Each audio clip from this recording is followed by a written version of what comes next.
दीजिए।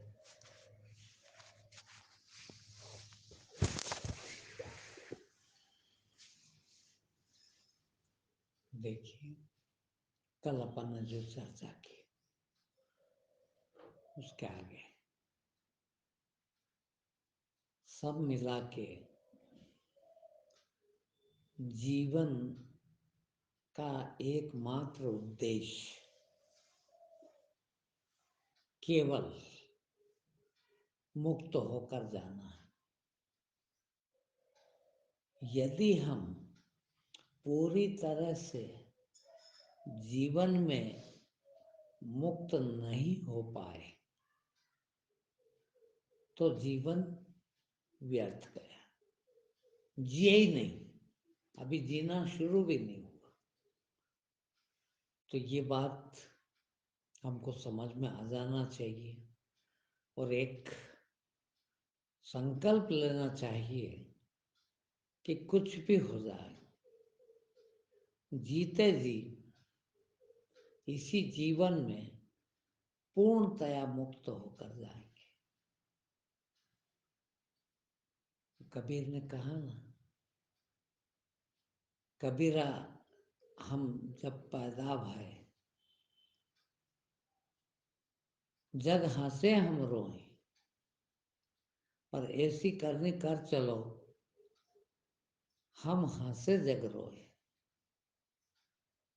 हम हंसते हंसते जाएं और दुनिया रोए, ऐसा ऐसे जाएं। आते हैं तो पैदा होते हैं तो रोते रोते पैदा होते हैं और सारी दुनिया खुशियां मनाती है कि फलां किया बेटा हुआ।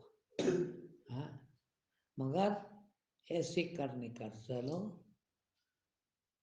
जग हम हंसे जग रोए, ऐसा होना चाहिए। मैं एक वाक्य बताऊं आपको छोटा सा। एक बच्चा हमारे यहाँ काम करता था, अभी भी आता है यहाँ, अब तो जवान हो गया। तो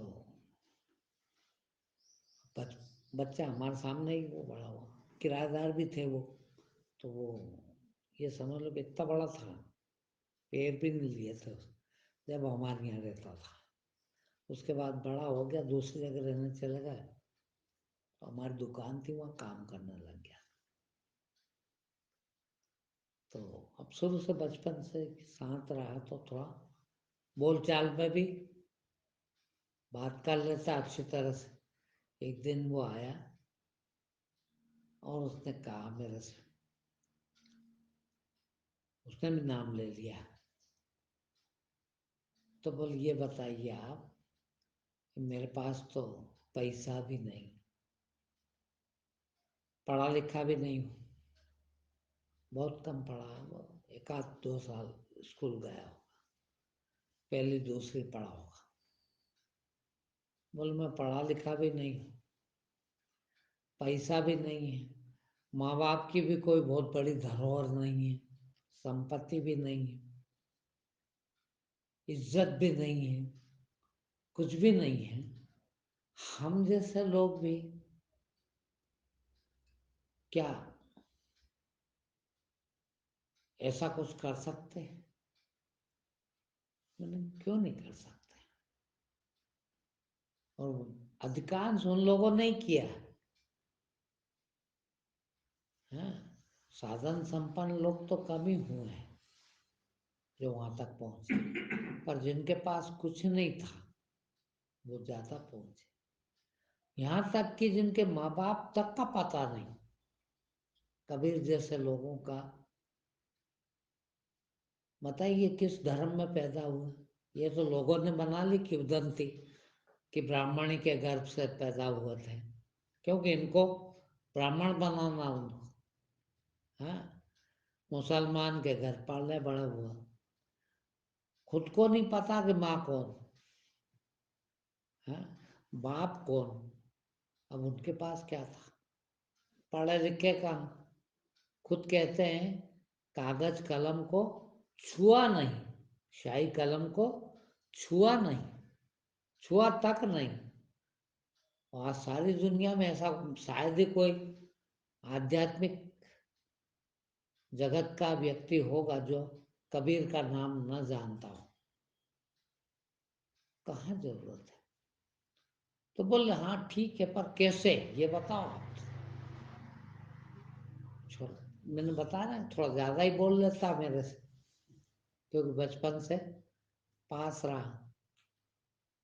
तो मैंने कहा ऐसा बता दूं तेरे को, तू एक दिन में बोल दुनिया का फेमस हो जाए। बोले वो कैसे, ये बता दो मेरे को। मैंने कहा ये मेरे को मालूम तू करेगा नहीं। क्या, बाकी तो एक दिन में तेरे को सबसे बड़ा आदमी बना सकते हैं दुनिया का। उन्होंने कहा वो कैसे, बता तो दो, बनू न बनू। मैंने कहा ये बता तू मेरे को, दुनिया में कोई ऐसा आदमी है जो एक भी झूठ ना बोलता हो, कभी झूठ ना बोलता हो। बोले शायद ही कोई हो, मैंने तो नहीं देखा। मैंने कहा तूने नहीं देखा ना, इसका मतलब जितने लोगों को देखा, 25-26 साल की उम्र है उसकी, अभी तक जितने लोगों को देखा सिर्फ झूठ बोलने वाले देखे। थोड़े बहुत तो बोलते ही बोलते हैं। बोला हाँ बिल्कुल। मैंने कहा तू बिल्कुल ना बोले, यदि करोड़ों तो लोग देख चुका होगा तू अभी तक, तू बिल्कुल झूठ ना बोले यदि, तो उन सब में आगे हो गया कि नहीं। और अभी से ही हो गया, 1 मिनट में बोल, जिंदगी भर में कितना आगे हो। तो ऐसा नहीं है कि आदमी कुछ हो नहीं सकता। ये हमने, ये पूजा पाठ ये क्यों करते हैं मालूम। हाथ छोड़ो, हाथ जोड़ो, पीछा छोड़ो, कि भगवान की पूजा कर लो और भगवान से दूर हट जाओ। इसके लिए भगवान की जरूरत नहीं थी। भगवान की जरूरत बेशक बहुत ज्यादा, किंतु ये पूजा पाठ करके तुमने क्या एक तरकीब निकाल दी। देख कि अपन अपन जैसे हैं वैसे बने रहो, उनके हाथ पैर जोड़ लो, पूजा पाठ कर लो, खिला पिला दो, वो खुश हो जाएंगे, और अपन अपना चोर उचक्काई बदमाशी करते रहो। ये वही लोग करते हैं। देखिए वास्तव में तो भगवान की पूजा ये है कि हम भगवान बने, हम शिक्षा प्राप्त करें उससे कि ये जैसे बने वैसे हम बन जाए। बस इस काम के लिए भगवान है। मगर हमने क्या सोच लिया कि पूजा पाठ कर दो, तू तेरे रास्ते, मैं मेरे रास्ते। कहते हैं ना लोग कि हम दुकान खोलते पहले मंदिर जाते, पहले दर्शन करते भगवान के, फिर दुकान खोलते। करते क्या, दुकान खोलते ही क्या को है, फिर दर्शन तो बेकार ही गया ना तुम्हारा है। और दर्शन करके आओ इधर काय के लिए, दिन भर झूठ बोलेंगे, दिन भर बेईमानी करेंगे, चोरी करेंगे, इसके लिए करा दर्शन तुमने। तो वो दर्शन भी 2 कौड़ी का है तुम्हारा, बेकार है, करना ही नहीं चाहिए, क्या जरूरत है। तो वास्तव में हमारा उद्देश्य जो है जीवन में, जब तक हमने उद्देश्य नहीं बनाया तब तक व्यर्थ। और जीव उद्देश्य भी क्या बनाना, वही आखिरी बात, कि इसके बिना काम नहीं चलेगा, उतना ही होगा क्या तो काम का। नहीं तो ये 1 घंटा भी क्यों खराब करें। जब चोरी बना रहना है झूठा ही बना रहना, बेईमान ही बना रहना है, तो 1 घंटा भी क्यों बिगाड़ा है। क्यों ना हम वही कर लें। है तो हमारा उद्देश्य वो होना चाहिए, और वो बना के ही चलना चाहिए। अब कल जो हमने बात की, देखिए वो यहां तक आई थी बात कि एकमात्र हमारे जीवन में, अध्यात्म में यदि कोई बाधा है तो वह है हमारी इच्छाएं। इच्छाएं दुख का कारण है। फिर आगे इस बात को हमने शुरू किया, इस बात को हमने बात की कि इच्छाएं समाप्त हो जाए, उस आदमी को कोई भी दुख नहीं पहुंचा सकता। जब तक इच्छाएं हैं तब तक हम सुखी हो नहीं सकते, और इच्छाएं समाप्त हो जाए तो कोई कभी दुखी नहीं हो सकता। ये बात की। इस बात के लिए हमने एक तरीके पर बात की। वो तरीका था अष्टावक्र और जनक का, कि एक ही क्षण में ये सोच लें कि आज से ही किसी भी विषय भोग की इच्छा न करूंगा। विषयों को विष के समान समझ कर त्याग दूंगा। और वो संकल्प ले लें, और उस संकल्प में अभी ही इसी वक्त 100% अमल कर लें, तो हो गया काम। और यदि ये कर चुके हो तो मैं तो कहूंगा कि कल ही उसी समय जहां इतनी बात बताई थी, आगे प्रवचन भी सुनने की जरूरत नहीं। यहाँ आने की जरूरत तो बाद में नहीं, पर आगे का प्रवचन भी क्यों सुनो। देखिए, जब मैंने ये संकल्प ले लिया कि अब मैं किसी विषय को याद न करूंगा, किसी विषय की इच्छा न रखूंगा, बस ये संकल्प लो, उठो और भागो, हो गया काम। जनक हो गए। एक ये मार्ग है अध्यात्म में पहुंचने का, संकल्प का मार्ग। और जिन लोगों ने ऐसे संकल्प लिए हैं उनको 1 सेकंड में वो ज्ञान प्राप्त हो गया। किंतु इतनी त्वरावान होना इस जमाने में लगभग असंभव था। मैंने उस दिन कर लिया, मैंने कोई ध्यान नहीं किया, बाद में बहुत ध्यान किया। 1 सेकंड में 20 दिसंबर 1997 की रात के 2 बजे सिर्फ एक बात सोची कि अभी के बाद कभी भी उस जीवन में नहीं जाऊंगा, और नहीं गया। 2 बजे के बाद उसे भी पहुंचा जा सकता। यदि इतना ना हो सके तो एक रास्ता और है, सिर्फ एक ही रास्ता बचा। देखिए, और कोई रास्ते नहीं है।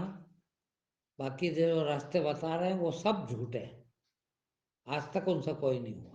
और ये बात का ध्यान रखना, कोई भी आपको साधन बताए तो उससे ये पूछ लेना कि इस साधन से उस ज्ञान को कितने लोग प्राप्त हुए, तो ही वो साधन करना, अन्यथा मेरे को पता नहीं। आप आते हैं, कहते हैं हम तो वो फला साधन करते हैं।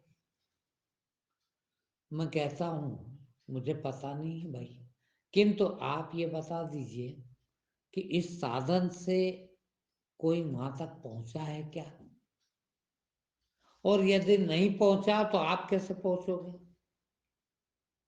आपको जो बताए उससे पूछ लो कि भैया जो साधन तू बता रहा है उससे तू पहुंच गया क्या वहां तक?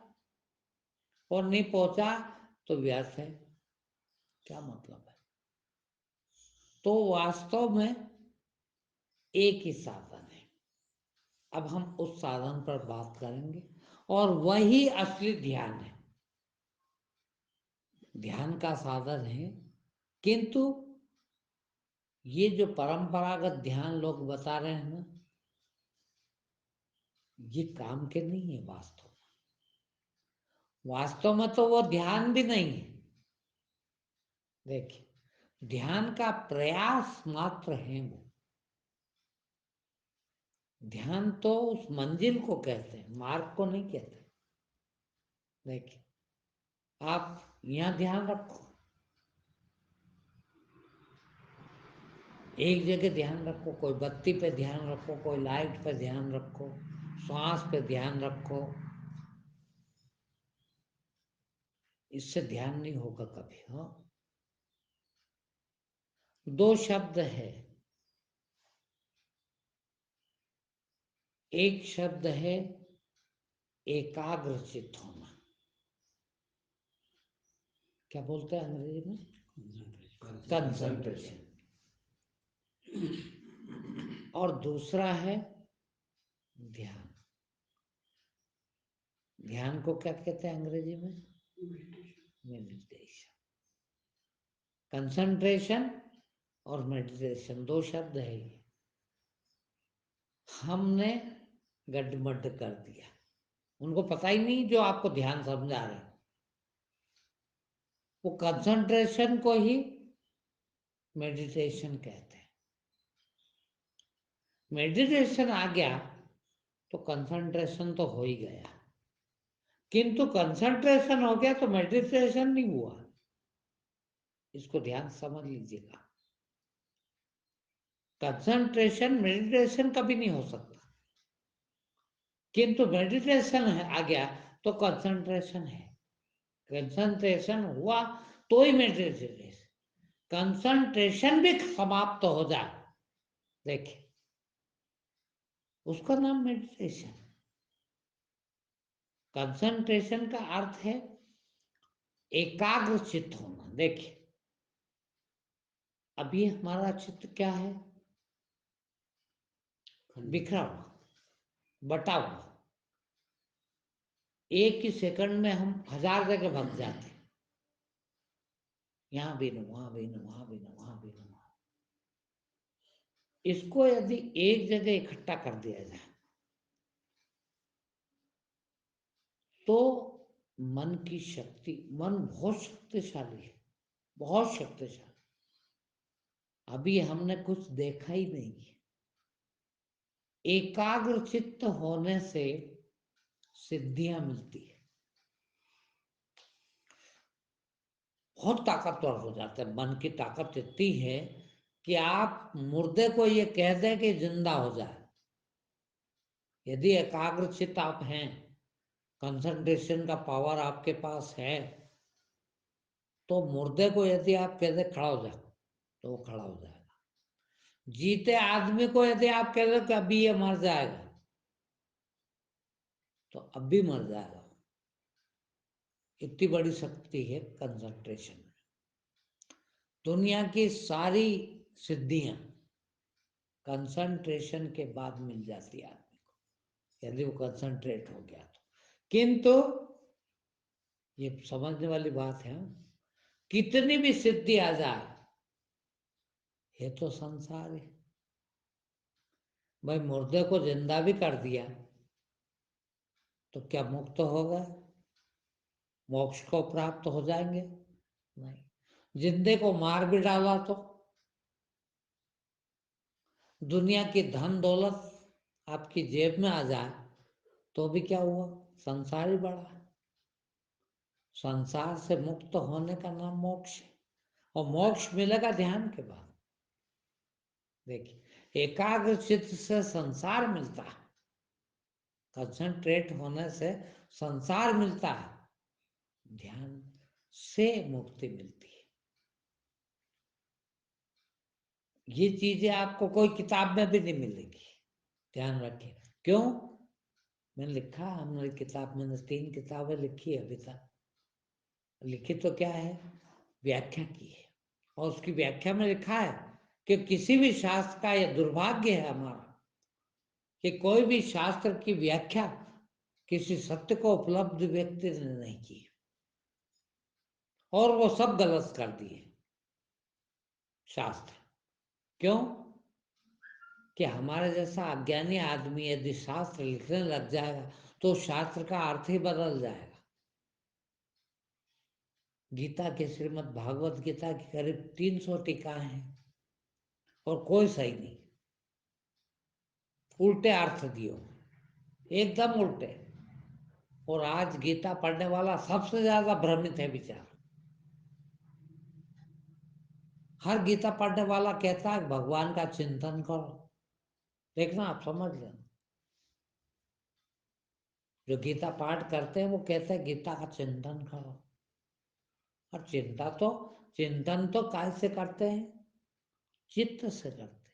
और चित्त से चिंतन करते हो तो वो तो संसार है। जो चीज चित्त में आती है वो भगवान नहीं हो सकती कभी, वो संसार ही आती है। चिंतन का कहीं नहीं कहा गीता में, पढ़ना आप कभी और मेरे को बता दे, कोई जो बता दे, जो कहेगा वो हार जाऊंगा। गीता के श्लोक में कहीं नहीं लिखा है, इनने जिनने व्याख्या की उनने लिख दिया कि चिंतन करो। खैर उस पर अपन नहीं जाते हैं, प्रवचन उधर जाएगा तो वो पूरा प्रवचन उसी पर हो जाएगा। हम बात कर रहे हैं ध्यान की। तो सबसे पहले हमको ये ध्यान रखना है कि जो ध्यान हमको बताया जाता है वह चित्त को एकाग्र करने की चीज है कि चित्त से बाहर निकलने की चीज है। ध्यान चित्त से बाहर निकलने की बात, चित्त के परे हो जाने की बात है। ध्यान में मन, बुद्धि, अहंकार सब समाप्त हो जाए और होश भर रह जाए, उसका नाम ध्यान है। ये एक एक लाइन परिभाषा है, ध्यान दीजिएगा आप लोग।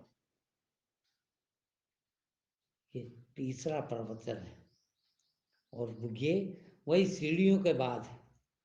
और जितना प्रवचन आगे बढ़ते जाएंगे उतने आप देखेंगे गंभीरता बढ़ती जाएगी उसकी, बहुत गंभीर बातें होगी। तो ध्यान क्या है? जब चित्त में कुछ न रह जाए, दूसरे भाषा, दूसरे शब्दों में कुछ भी ना रह जाए किंतु चेतना भर रह जाए। चैतन्य दिख रहा है, मैं चैतन्य हूं, जागृत हूं, होश में हूं, ये होश पर दिख जाए और कुछ भी ना हो, होश के अलावा कुछ भी ना हो मेरे अंदर जितनी देर, और कुछ भी ना रह जाए उतनी देर में ध्यान में हूं। देखिए इसका नाम ध्यान है। यानी मन रहित हो जाऊं, शून्य हो जाऊं, चैतन्य भर रह जाए है, कहीं भी कुछ न रह जाए उसके अलावा, इसका नाम ध्यान है। वो ध्यान होना हमारा है। बाकी बातों में मैं ये भी नहीं कहता कि वो फला गुरुजी ऐसे थे कि फला ज्ञानी ऐसे थे कि फला ऐसे नहीं थे। मैं किसी का कंपैरिजन करने के लिए नहीं बैठा हूं और न बताने के लिए, सिर्फ ये अपने अंदर आपको देखना है। जिंदगी भर ध्यान करें आप, किंतु यदि आप विचार रहित नहीं होते, विचार शून्य नहीं हो जाते, तब तक आपका ध्यान करना व्यर्थ गया। ध्यान किया ही नहीं आपने, ध्यान हुआ ही नहीं। और ये कोई बताने वाला नहीं मिलेगा। अधिक से अधिक जितने बताते हैं वो एकाग्र चित्त होने की बात करते हैं और बात कहते हैं ध्यान के लिए, ये ध्यान है। उनको ये पता ही नहीं है कि ध्यान होता क्या है, ध्यान में पहुंचेंगे कैसे, ये तो बात की बात है। पहले ये तो देख लो आप कि ध्यान कहते किसको है। अभी तो आप एकाग्र चित्त होने की बात बता रहा हूं, यानी चित्त में ही रहना, मगर वो एक तार हो जाए, महर्षि पतंजलि ने अपने योग शास्त्र में वो जो 8 सोपान बताए योग के, उसमें से आखिरी 3 धारणा, ध्यान, समाधि, ध्यान से भी आगे समाधि। देखिएगा, एकाग्रता का तो कोई स्थान ही नहीं है उसमें।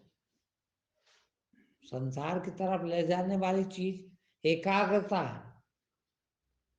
ये जितने प्रवचन कर रहे हैं ना एकाग्रता पे, वो संसार में ले जाने के लिए बात कर रहे हैं। संसार से बाहर निकलने की बात नहीं है वो। फिर संसार उसकी बात ही ना करें, व्यर्थ बात क्यों करें? एकाग्रचित्त होना हमारा विषय नहीं है। संसार प्राप्त करना हमारा विषय नहीं है। हमारा विषय तो संसार से पार होने का। इसीलिए उस ध्यान की बात करें। और वो ध्यान क्या है?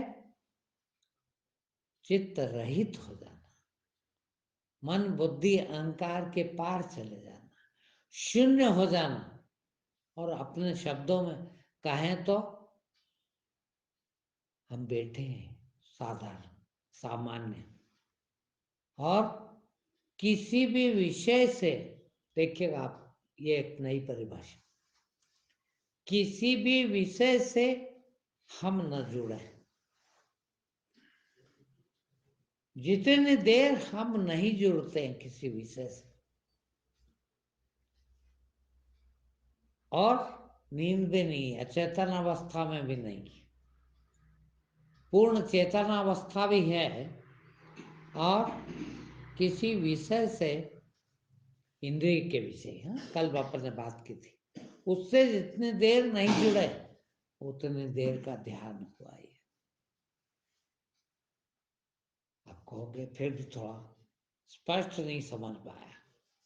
इसको स्पष्ट रूप से समझे अपन कि साधारणता क्या है। देखना प्रोसीजर आपके अंदर 24 घंटे यही चल रहा है। अभी आपको याद आ गई आपके घर की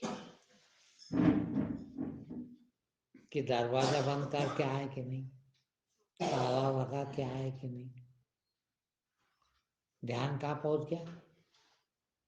घर पहुंच गया, ताले पर पहुंच गया। यदि आपको चाय पीना बहुत अच्छा लगता है और चाय का नाम आ गया याद, तो कहाँ पहुंच गए? चाय के स्थान। पान याद आ गया तो पान।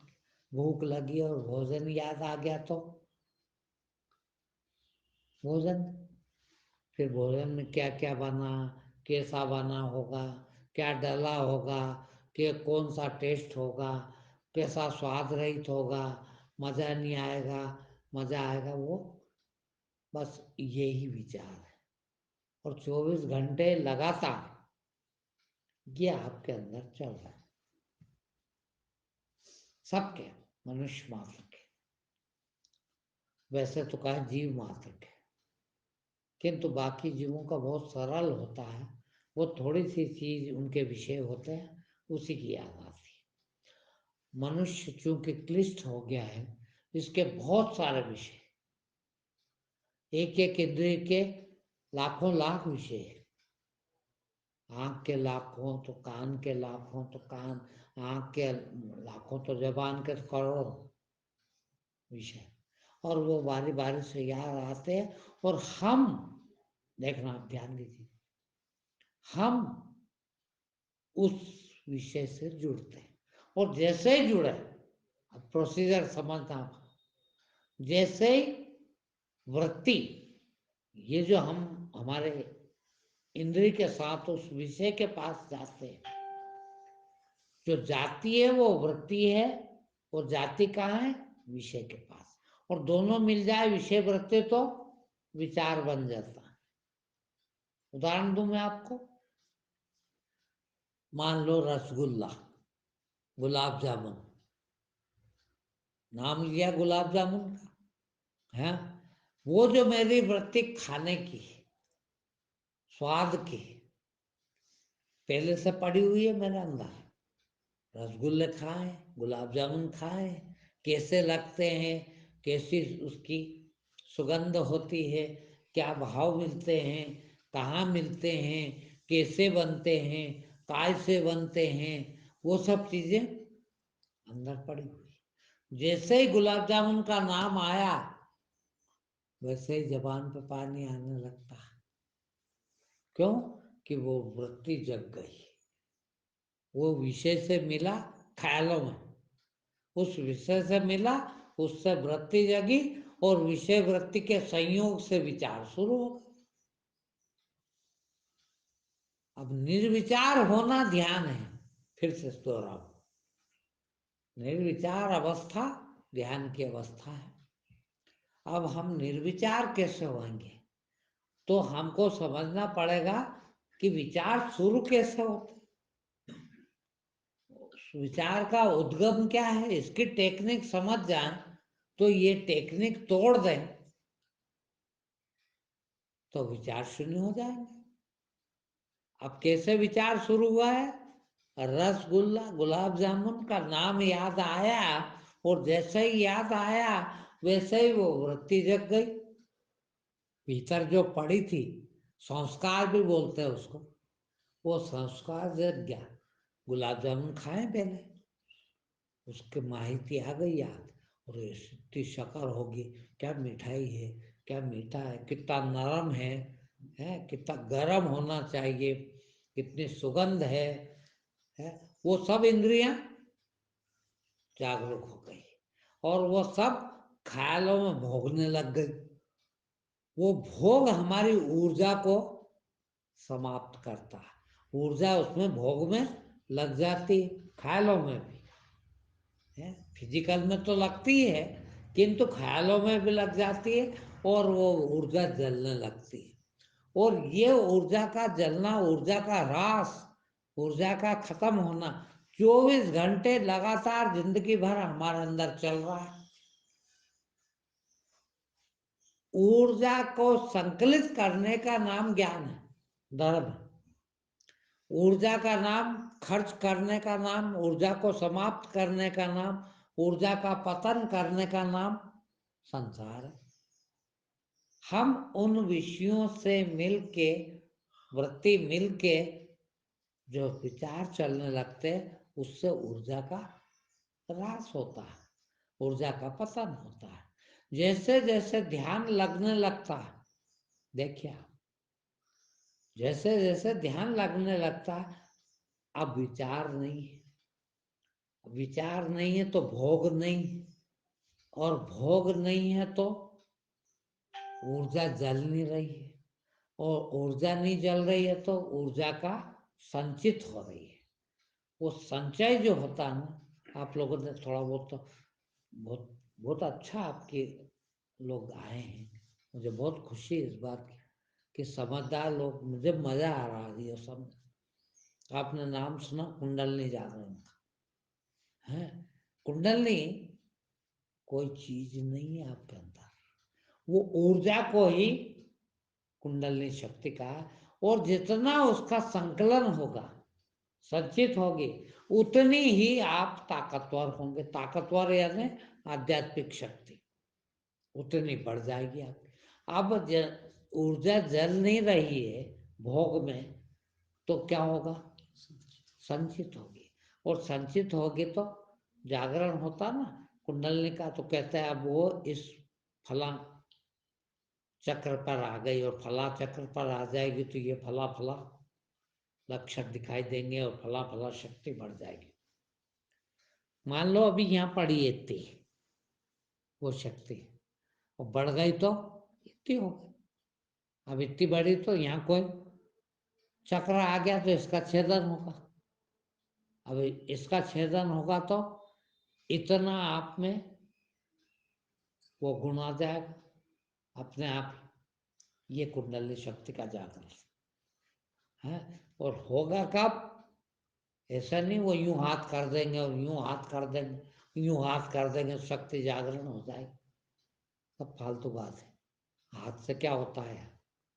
हाथ से लेना देना क्या है?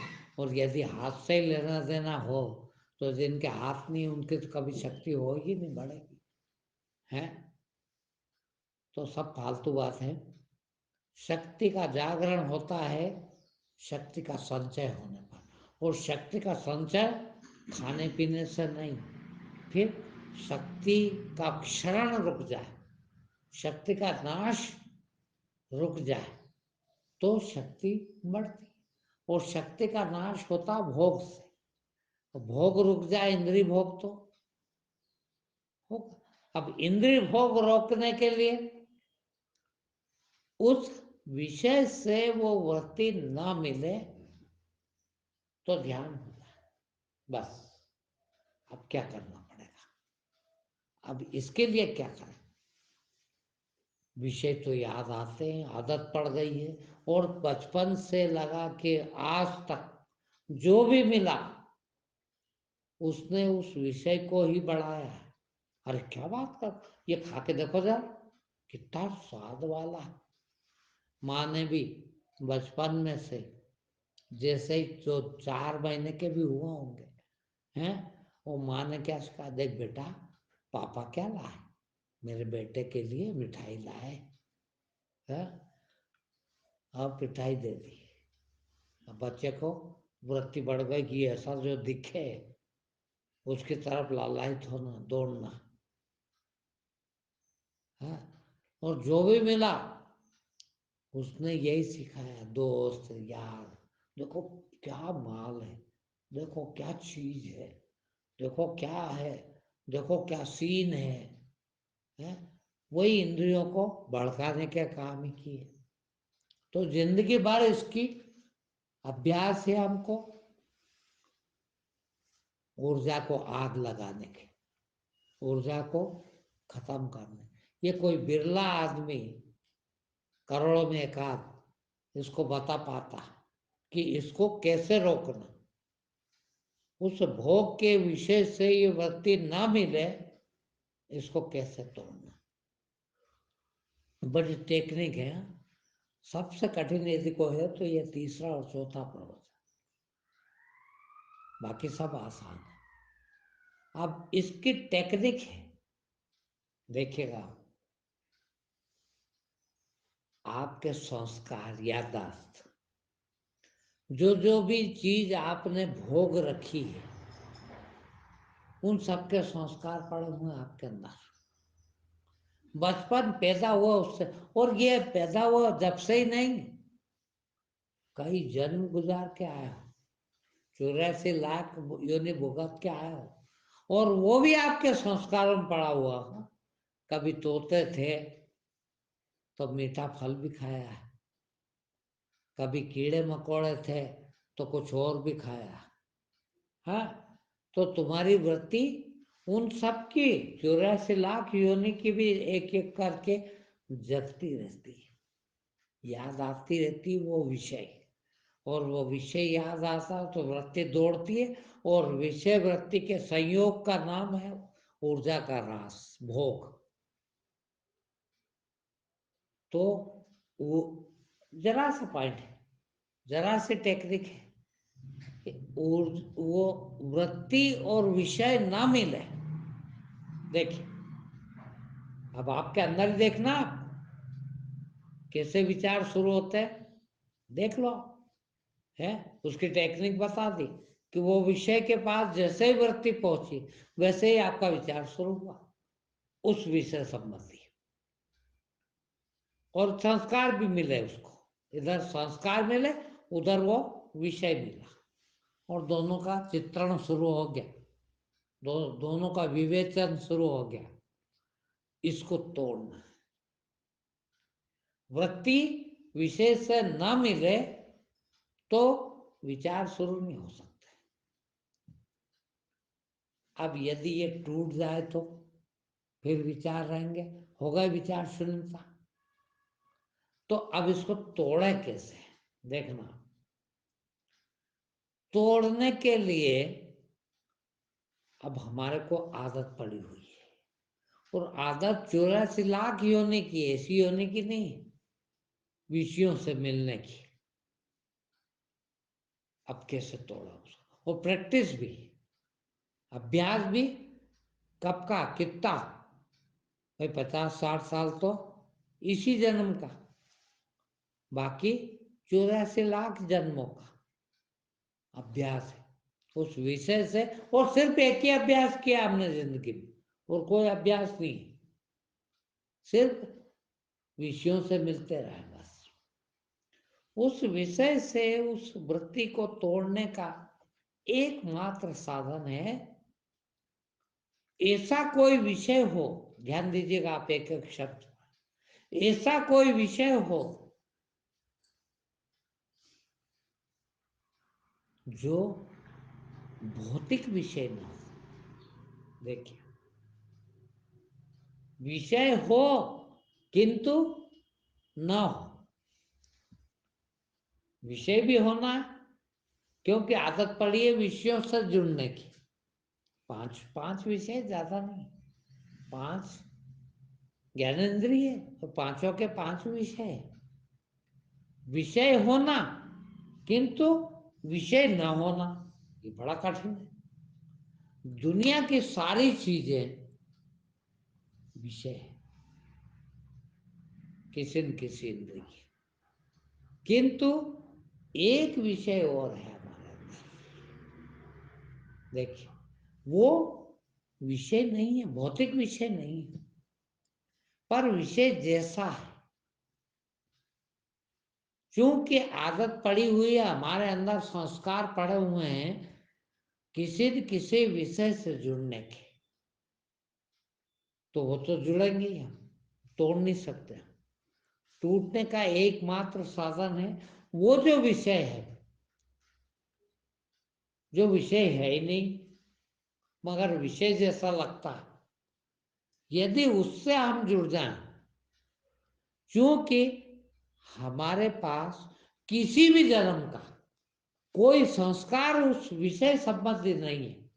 ध्यान दीजिएगा, क्यों कि हमने योनियों में, जीवनियों में तो विषयों से ही मिले, भौतिक विषयों से, क्योंकि वो भौतिक विषय नहीं है। ऐसा कोई विषय हो जिससे हमारा जुड़ना तो हो जाए, किंतु इधर संस्कार नहीं है उस विषय के, उधर वो विषय भी विषय नहीं है,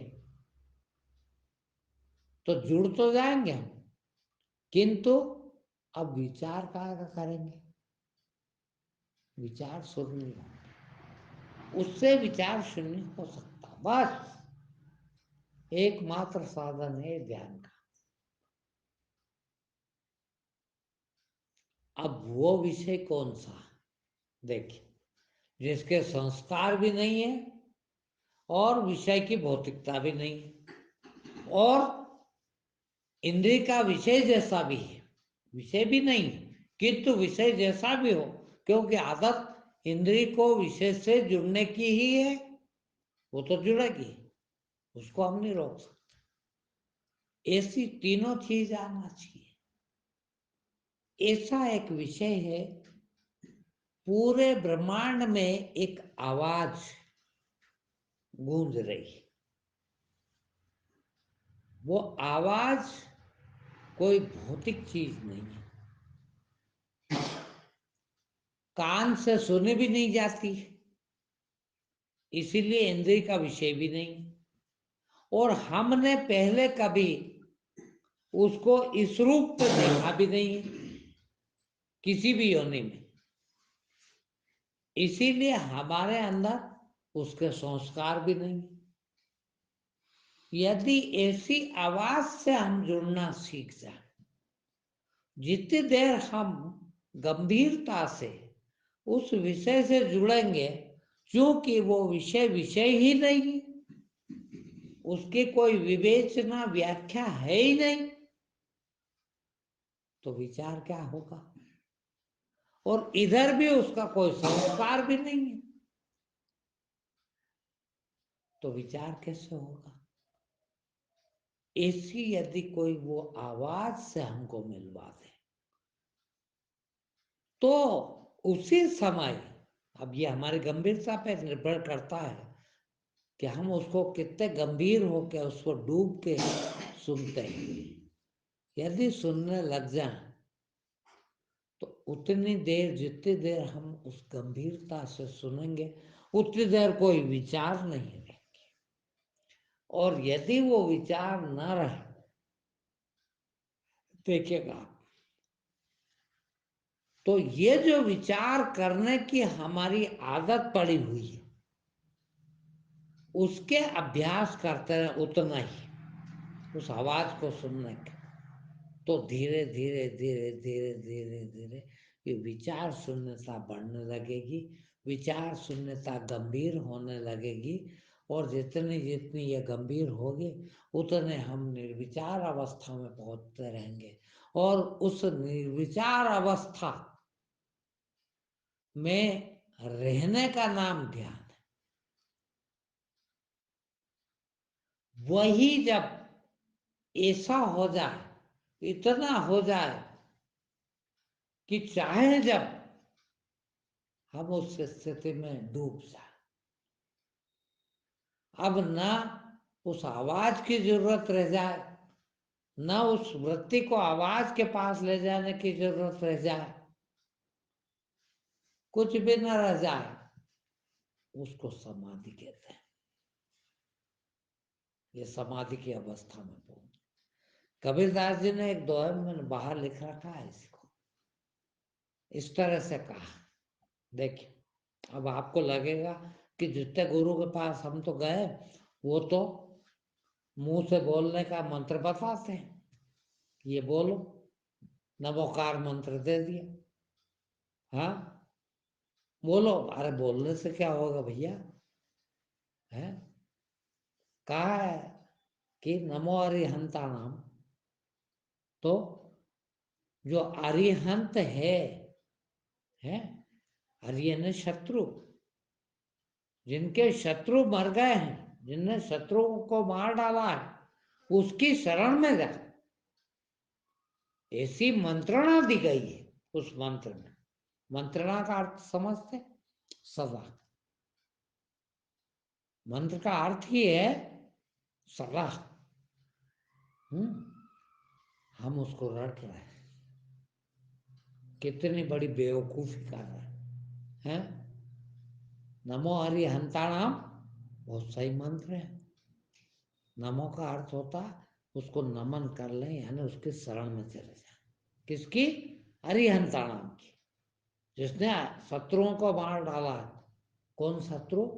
काम क्रोध लोभ मोह और अहंकार, जिसके चले गए, ऐसे व्यक्ति की शरण में जा, ऐसी मंत्रणा दी गई थी। और हम तो जबान से रट रहे हैं ओम नमः शिवाय, ओम नमः शिवाय। है शिवाय का मतलब है मंगल करने वाला, है जो मंगल कर दे, उसकी शरण में जाओ। हम मंदिर जाना शुरू कर दिया, है हो गया काम, ओम नमः शिवाय बोलो, बोले ये मंत्र नहीं। तो इसको कबीरदास जी ने किस तरह से कहा, देखिए, वो कहते हैं जाप मरे, जपा मरे, अजपा मरे, अनहद भी मर जाए। ये ध्यान की अवस्था। अधूरे गुरु बेचारे, छोटे मोटे गुरु वास्तव में गुरु है, यदि वो आगे की बात बताते हैं तो, मगर वो तो गुरु ही नहीं है जो आगे की बात ना बता सके।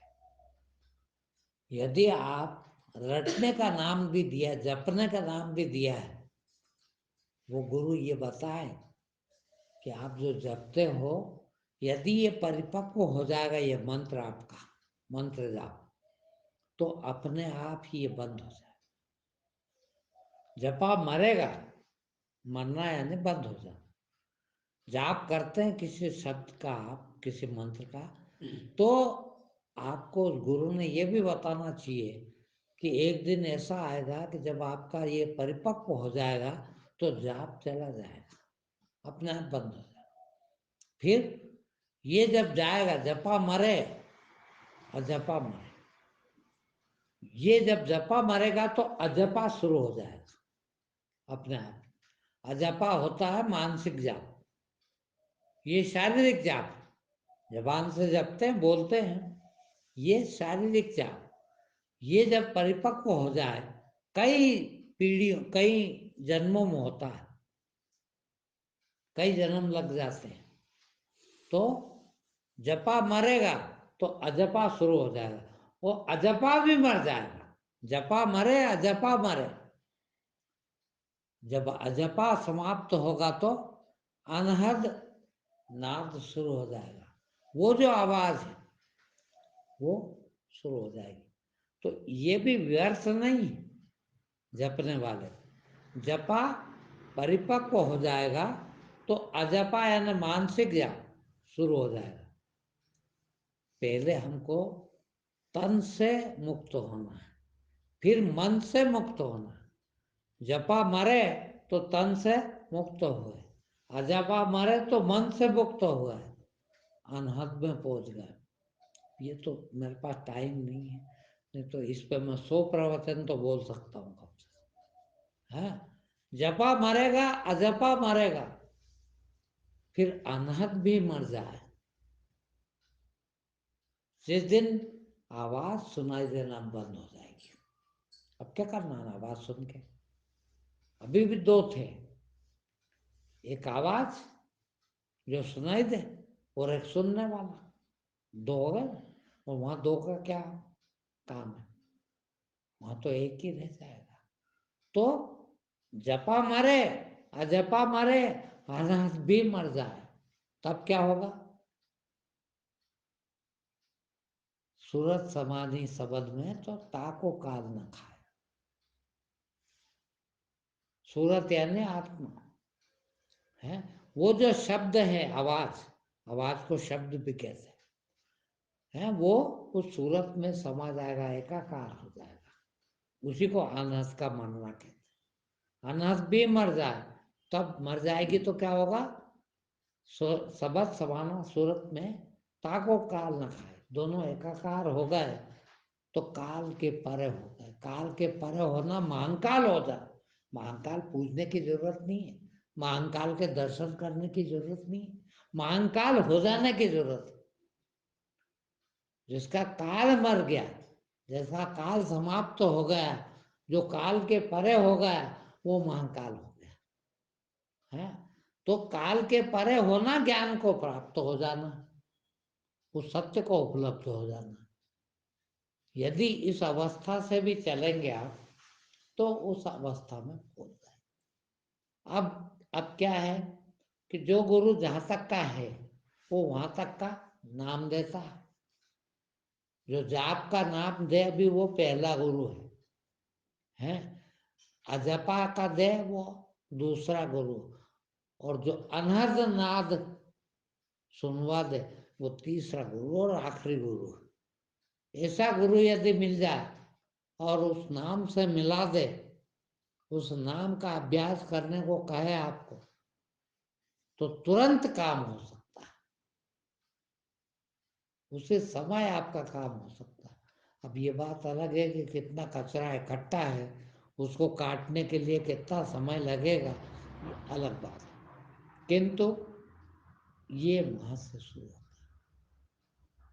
ठीक, तो ऐसा अजपा जाप, ऐसा अनहद नाद को सुनने से आपकी वृत्तियां समाप्त होती है। वृत्तियां समाप्त होती है तो विषय से संयोग नहीं हो पाता, और संयोग से समाप्त होने की यह टेक्निक है। इस टेक्निक को सीख जाए और वो नाम से जुड़ जाए, ऐसा गुरु मिल जाए तो पार लगाया जा सकता है, वही मुक्त हो सकता है। ठीक, तो आपको 4 बजे उस नाम के बारे में बात करेंगे अपन। ठीक,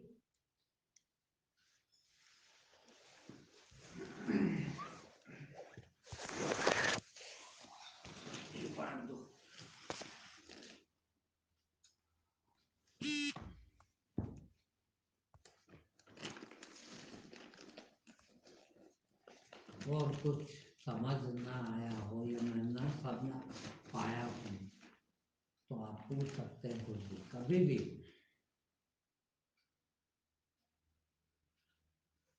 भारत का ये उससे ज्यादा